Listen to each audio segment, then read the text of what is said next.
Same ملازم تھے۔ ایک دن وہ اپنی فیکٹری میں انٹر ہوتا ہے تو دیکھتا ہے کہ ایک شخص دیوار کے ساتھ لگ کر سگریٹ پینے میں مصروف ہے۔ وہ جب اس شخص کو دیکھتا ہے اس کو بڑا غصہ آتا ہے اور اس کو آتے ہی کہتا ہے کہ تم یہاں سگریٹ پینے کے پیسے لیتے ہو یا کام کرنے کے پیسے لیتے ہو؟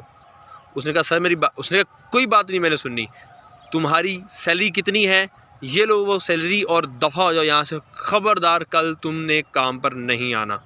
وہ شخص پیسے پکڑتا ہے اور منہ لٹکائے چلا جاتا ہے۔ کچھ ملازم اس کو دیکھ رہے ہوتے ہیں جو کہ مسکرا رہے ہوتے ہیں، تو جب اس مالک نے ان کی طرف دیکھا تو غصے ہوا کہ تم لوگ کیوں مسکرا رہے ہو؟ تو اس نے کہا سر آپ نے جس کو پیسے دے کر روانہ کر دیا وہ یہاں کا ملازم نہیں بلکہ پیزا دینے کے لیے آیا ہوا تھا، ایک رائڈر تھا، تو ہوشیار بنے مگر اتنے بھی نہیں۔